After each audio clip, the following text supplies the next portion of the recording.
Rafale लड़ाकू विमान सौदे का मामला एक बार फिर चर्चा में है। राफेल सौदे को लेकर जांच के लिए फ्रांस में एक जज की नियुक्ति की गई है, जिसके बाद भारत की सियासत पूरे चरम पर आ गई है। फ्रांस की तरफ से न्यायिक जांच शुरू करने के बाद कांग्रेस पार्टी ने राफेल सौदे की जेसीपी जांच कराने की मांग की है। इस बीच राहुल गांधी ने तंज कसते हुए ट्वीट किया कि चोर की दाढ़ी में राफेल स्कैम। वहीं कांग्रेस प्रवक्ता सुरजेवाला ने कहा कि बड़े पैमाने पर भ्रष्टाचार, देशद्रोह, राजकोष को नुकसान से जुड़े राफेल घोटाले का घिनौना सच आखिरकार बेनकाब हो गया। आगे क्या कुछ कहा आप खुद सुनिए। बहुत संक्षिप्त में आदरणीय साथियों मैं हिंदी में कहूंगा, जो सबसे ताजा खुलासे अब फ्रांस में हुए हैं, उन्होंने एक बार फिर अब कोई शक या सुबह या संशय की गुंजाइश नहीं छोड़ी। प्रथम दृष्टि से राफेल एयरक्राफ्ट सौदे में भ्रष्टाचार साबित है, सामने है।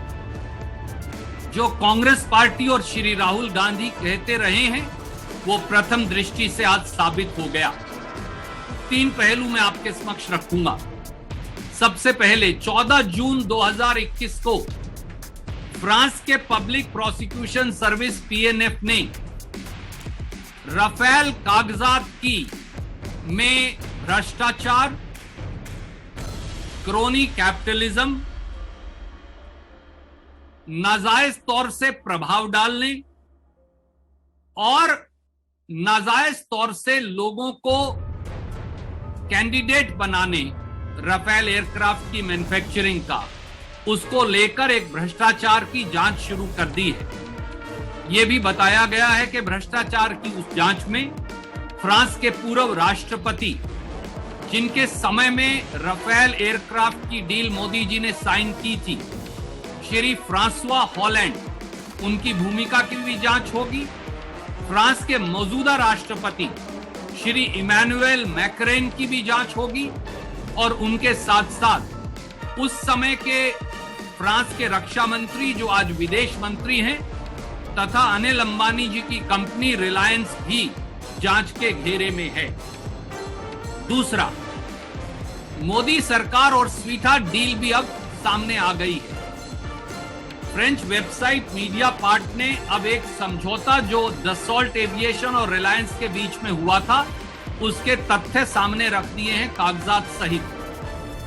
याद करिए कि फ्रांस के पूर्व राष्ट्रपति फ्रांसवा हॉलैंड ने बाकायदा एक इंटरव्यू में कहा था कि डसॉल्ट के पार्टनर रिलायंस अनिल अंबानी जी की कंपनी को बनाने का निर्णय में उनकी कोई चॉइस नहीं थी, क्योंकि ये भारत सरकार के प्रभाव में किया गया निर्णय था।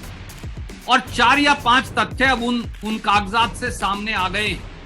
पहला तथ्य कि जो DRAL कंपनी बनाई गई, डसॉल्ट रिलायंस एरोस्पेस लिमिटेड, उसमें रिलायंस 51% मालिक है और जो डसॉल्ट है वो 49% मालिक है।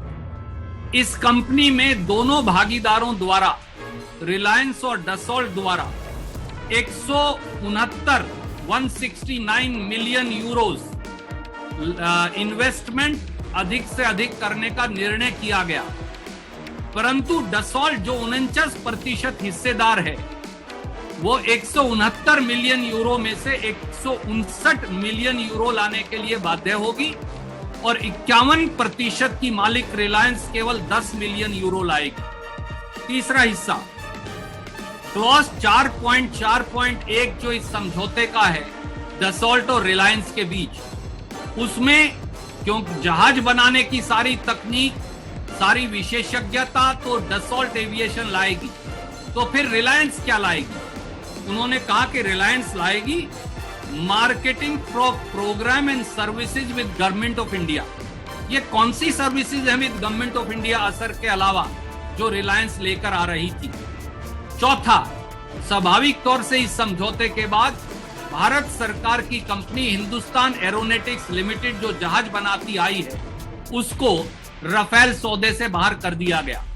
और पांचवी बात बड़ी रुचिकर है, 25 मार्च 2015 को डसॉल्ट के सीईओ एरिक ट्रैपियर बेंगलोर आते हैं और भारतीय वायुसेना के प्रमुख और HAL के प्रमुख की मौजूदगी में डसॉल्ट और एचएएल के समझौते की पुष्टि करते हैं, पर 24 घंटे में ही 26 मार्च 2015 को डसॉल्ट एविएशन अनिल अंबानी जी की कंपनी रिलायंस इंफ्रा से अपना नया एग्रीमेंट एमओयू का साइन कर लेती है।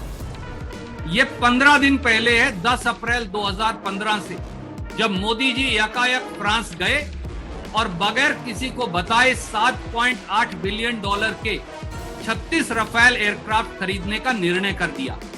और साथियों, इसके साथ साथ आपको याद होगा कि हमारे डिफेंस प्रोक्योरमेंट प्रोसीजर में मैंडेटरी शर्त है कि किसी रक्षा सौदे में ना कोई बिचौलिया हो सकता, ना भ्रष्टाचार हो सकता, ना कमीशन दिया जा सकता।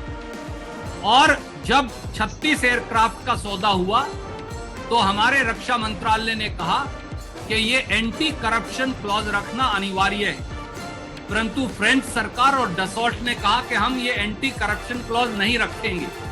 और सितंबर 2016 में भारत सरकार, मोदी सरकार ने ये मान लिया।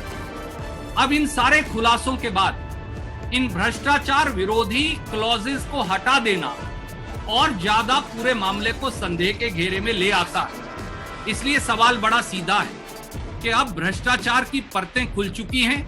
प्रथम दृष्टि से रफेल स्कैम सामने है, रफेल में भ्रष्टाचार सामने है, सरकारी खजाने को चूना लगाना सामने है और देश हित का विरोध करना या देशद्रोह सामने।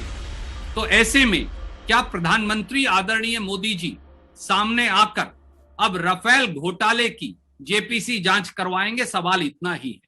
कोई प्रश्न आप पूछना चाहें तो स्वागत है। वहीं कांग्रेस के इन सभी आरोपों पर बीजेपी प्रवक्ता संबित पात्रा ने पलटवार करते हुए कहा कि कांग्रेस झूठ और मिथकों का पर्याय है। आज उसने फिर से राफेल सौदे के बारे में झूठ बोला है। इसे भ्रष्टाचार के रूप में नहीं देखा जाना चाहिए। आपको बता दें, फ्रांस ने अरबों डॉलर के राफेल सौदे की जांच के आदेश दिए हैं। इसके लिए एक जज की नियुक्ति के भी आदेश दिए गए हैं।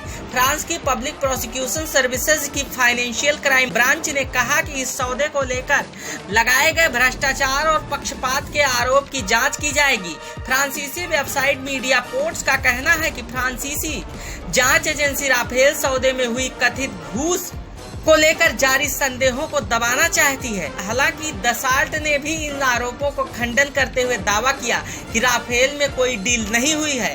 अगर इस तरह की जांच प्रक्रिया शुरू की जा रही है तो कहीं न कहीं लोचा तो है।